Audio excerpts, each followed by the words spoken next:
Hey Vine Church, Kevin here to give you a rundown on ProPresenter, and this is the video side of how to do the worship service. Alright, so let's just dive right into ProPresenter. First off, if you've never used ProPresenter before, I just clicked on this orange icon down at the bottom, and it brings up the software. ProPresenter is what we use in order to provide the video displays on the front projector and in the back of the sanctuary. That's a stage display, also known as a confidence monitor.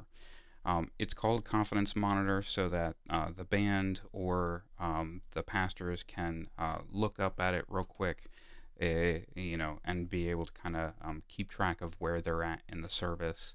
Um, yep. So, a couple of things that I want to show you here real quick. First off, real quick, let's navigate through what you're looking at here. Over here on the left side is your libraries and playlists. So your libraries you typically won't use very often, but that's just kind of an archive of things that we've used in the past, and I try to keep that organized so we can get to it again in the future. The playlists are, if you're familiar with PowerPoint, these basically are like your PowerPoint files. This is the slide deck and kind of the order that things will happen. And it's a playlist, kind of like you would have on YouTube or Spotify or something else like that. These items down below in this section here are the items that occur in that playlist in sequence. So, for instance, this area up here is called Sermon Logo. These are the welcome slides that we show at the beginning of the worship service. And then we've got the songs, the sermon, the announcements, and the reprise. So this area here will follow the general order of worship that appears on the front of your worship guide, and including any changes or updates in the way that the songs have been. I want to skip this bottom section first and then come over here. So these dots, these red kind of circles, these are your outputs to the monitor. So the front audience is your projector, and the stage is the back TV screen. And I can show you this is what actually would be showing currently on the projector as the slides come up on the screen. And then there's also this stage view is a different area. It's called this confidence monitor. And so this is what would be shown on the back screen. That's what the pastor or the worship leaders would be looking at. Aside from that, I want to show you the timer. That's kind of a bit important. If we don't have the timer, it's not a big deal, but we prefer to have that because, for instance, in here it just says, worship begins in 11, and that doesn't really mean a whole lot. So the way that works is if you put in the time down here, so if you come in and it's at the 9:30 service, or you're getting ready for the 9:30 service, you do need to put in hours, minutes, and seconds. Go ahead and click in some other area, and then this will update to count down to 9:30 a.m. When you hit play, those numbers will automatically update and start counting down to that time that you just said. I'm going to reset it and then go in again and change it to 11 a.m. Again, that's hours, minutes, and seconds for it to update correctly, and then press play, and it'll then start counting down how many hours, how many minutes, and how many seconds until 11 a.m. So that is relatively straightforward there. This top section here, what's labeled currently Sermon Logo, as I said, are kind of your welcome slides. These are generally announcements that, are scrolling. They scroll about every 10 seconds and will loop back on their own. And so if you come in and you're just turning on the laptop, all you have to do is turn on the audience and the stage display, and then click on the first slide and let it go. And you really shouldn't have to touch it again until the service starts. When the service starts, the worship leader or praise team leader will usually welcome the congregation, and that is the perfect time to click on the first slide. You'll notice that this is just a background picture that's here, but what's actually showing has some embedded text on it. That's actually just copyright information referring to the song that we're singing or about to sing. So once the song begins, you basically just keep up with the lyrics the way that they're being sung. I find that this is really helpful if you actually just look at what's on the projector, or there's oftentimes a monitor that has the display for the projector mirrored on it next to you, and just sing along with the song.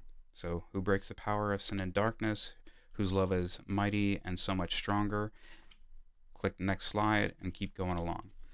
Um, I usually will give at least 2 or 3 words advance. You don't have to count it out specifically, but just make sure that it takes, maybe like half a second or so for the slide to transition, and just kind of, give some accommodation for that, as well as letting people know kind of what's coming next.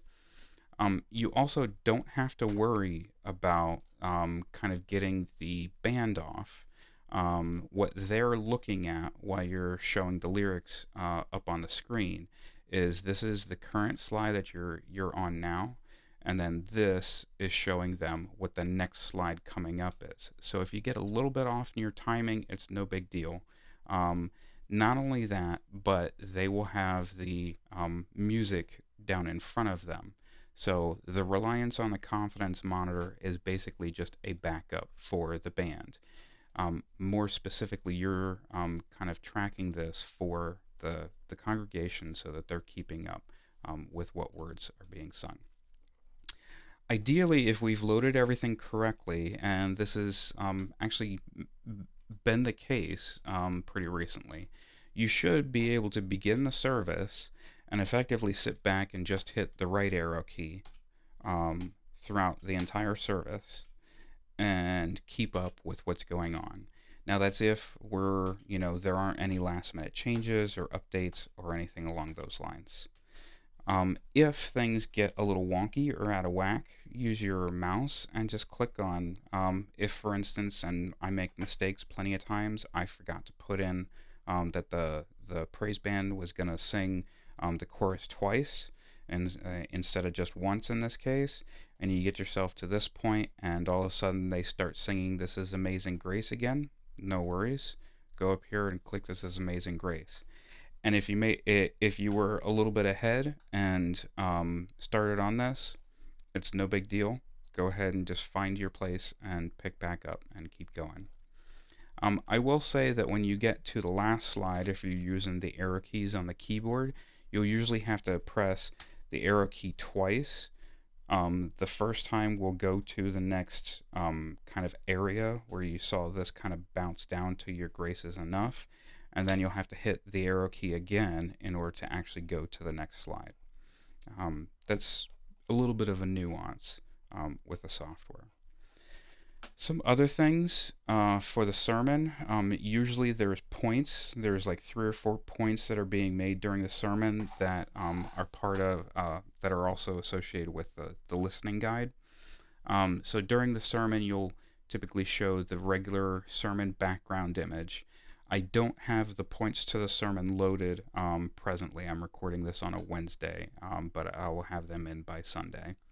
But when you get to the next point, you'll just go ahead and click on it and leave it, say, for example, let's say this is the next point in the sermon. Leave it up on the screen for a little while so that people kind of reference it through the sermon. And then, maybe say after about 30 or 40 seconds, you can click back on the main image. Typically, the way I'll load the slides in here, you should be able to just kind of click through the images the same as you would through the lyrics for the songs. Announcements. Generally, I load a bunch of things that are going on in this announcement sections, but the pastors may not actually reference them all. So this is an area that you just kind of need to listen and kind of be aware of what's being brought up in the announcements. So they probably will not be in order. For instance, this Sunday, I'm recording this on October 20 or for October 22nd. This Sunday, we're going to have Vine Outdoors, so that may very likely be the first announcement. Then Pizza with the Pastors is new. We might bounce around to there, and we'll probably say something about Trunk or Treat. Those might only be the three announcements that come up. If I don't have a slide for the announcements, you can go back to the default sermon image. You can also clear the slide, and that you can do with these little icons over here. If you're on a slide that has text on it, like the lyrics, you can clear the slide by clearing the text with this icon, and you can clear the image by clicking on the image icon. If you want to clear both at the same time, you can click this bar with a clear all X in it, and that'll just give you a blank image until you get to the next announcement, which may be Vine Lights. After that, you'll continue to kind of scroll through the rest of the worship service until you get to the end. On purpose, I left this slide a little bit wonky, and it has text on it. It's black. You can't really read it at the moment, so it's not great for you as a volunteer to be able to follow along. But I wanted to show you that this is transparent. So if this is the last slide that you've clicked on, when you click on the next slide, it will automatically put the text on top of that background. And that background will change then when you click on the next slide that has a different image for the background. You may see that on occasion, particularly if we're using colored text, because loading a background on each slide isn't generally necessary. But to also show you, if you see or come across a slide like this that looks a little bit different, you can just click on the media bin, which is where your images come from, and drag onto the slide whatever background you want to have on there. Since I said media bin, let me go ahead and explain that a little bit. You typically won't need to use this, but it's good to have it up just in case. For instance, if you lose your place or you get into a slide that for whatever reason doesn't have the right graphic on it, you can always just click anything down here and it will pop up over and start showing on the projector. The media bin, these files are actually located in these folders, which ProPresenter is calling playlists. And I try to keep them a bit organized with like sermon images, announcement slides, or just generic backgrounds. Some of these can get a little crazy. There's a bunch of other kinds of things in there, including some videos and some video announcements that we may do, but that's basically just kind of where I store things and kind of try to keep it organized. That is, I think, a quick run through of ProPresenter that probably is a bit more information than you need in order to run a service, but I wanted to make sure that you had that information so that you don't feel intimidated by it. It really is just a souped up version of PowerPoint for use in churches. I hope this helps.